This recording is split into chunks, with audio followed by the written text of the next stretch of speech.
So in 2025, Texas voters are going to be deciding on a whole slate of constitutional amendments. Now, on the surface, they're promising things that sound pretty great to most people, like tax cuts. But if you look a little closer, a very different picture starts to emerge. It looks a lot like a deliberate, step-by-step strategy that could completely change public education in the state for, well, generations to come. To really get what's happening, we have to start with this idea right here. This isn't just about making policy on the fly. This is about architectural design. The whole point is to build a very specific vision for Texas right into the Constitution itself. And why does that matter? Because it makes it incredibly difficult for any future government to change course, no matter who wins an election. And this entire strategy really hinges on a central puzzle. It all kicks off with something almost everyone loves: a tax cut. But how on earth does that popular move lead to a potential crisis for public schools? Well, let's follow the money. Okay, so the very first domino to fall is a set of amendments that promise some serious property tax relief. On its face, it's a huge political win, right? It offers a direct financial benefit to homeowners all across Texas. The big one here is Proposition 13. What it does is it raises the amount of a home's value that's exempt from school property taxes, that's the homestead exemption, all the way up to $140,000. Now, for the average homeowner, that's a fantastic tax cut, but it has a massive and kind of hidden consequence. See, property taxes are the main way local school districts get their funding, so a cut this big blows a giant hole in their budgets. And under Texas law, when the state mandates a cut like this, it is legally required to hold them harmless. That's a fancy way of saying the state has to step in and fill that gap with money from its own general fund. And that sets up a huge funding swap. And this is exactly where the squeeze begins. Shifting school funding away from local property taxes and over to the state's general fund, well, it completely changes the game.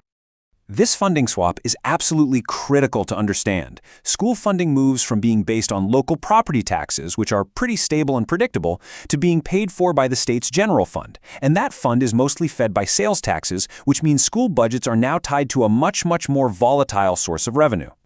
And that creates a ton of risk. Look at this. Property tax revenue, it's consistent, but sales tax revenue, it goes up and down with the economy. A recession could suddenly leave the state billions of dollars short of what it promised to schools, creating a fiscal crisis almost by design. This new instability isn't some accident, it's the actual mechanism that creates the crisis. When the next economic downturn hits, the state will have a constitutional reason why it just can't meet its funding promises to schools. And you can literally see the dominoes fall from there. Unstable revenue? That leads to budget cuts. Those cuts mean teacher layoffs, bigger class sizes, and getting rid of programs that parents and students really value. And, almost inevitably, campus performance ratings start to go down. And we're not just talking about abstract ideas here. These are real, tangible consequences. Fewer teachers, the end of the robotics club or the arts program, and classrooms that are just too crowded. All of this feeds right into a powerful and very predictable public story, that the public school system is failing. So, with the stage perfectly set, a system that's being starved for funds and is now being labeled a failure, the next piece of the strategy slides right into place. It's a legal tool and it's wrapped in some very appealing language. It's called the Parental Rights Amendment. On its face, Proposition 15 sounds impossible to argue with, right? It just states that parents have a fundamental right to direct the upbringing of their own children. It's a powerful, emotionally resonant idea. But its strategic purpose? Oh, it goes much deeper. This amendment is, for all intents and purposes, a school choice Trojan horse.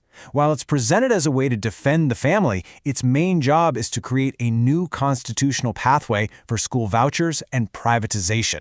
So how does it work? Well, by making parental rights a fundamental constitutional right, it gives parents a powerful new weapon to sue school districts. But even more importantly, it provides the legal foundation for a very specific argument, that if parents have the fundamental right to control their child's education, then the state is obligated to let public education funds follow the child to whatever school the parent chooses, public, private, or religious. This is the legal endgame. The whole point of the amendment is to create a constitutional trump card, something that allows advocates to argue that denying public funds for private schools is a violation of a parent's fundamental rights. So when you put it all together, you've got the tax cuts, the funding crisis, and this brand new legal lever, you start to see how they're all designed to work together, pushing towards one final outcome. The strategy is actually pretty simple. First, you manufacture a problem by creating so much fiscal instability that public schools start to look like they're failing. Then, you present the solution you wanted all along: state-funded vouchers that redirect public money into a private system. And what happens when these voucher programs are actually passed? Well, data from other states shows a really clear pattern. The vast majority of vouchers don't really help students leave so-called failing public schools. Instead, they just become a subsidy for families whose kids are already attending private institutions. So, when you look at the whole picture, the potential collapse of public schools doesn't look like some unforeseen tragedy. It looks like the logical, predictable, and maybe even intended outcome of these interconnected constitutional changes, a system that was designed to create the justification for its own replacement. And all of this leaves us with a pretty critical question. If a system is actually designed to fail, is the real goal a better outcome for students?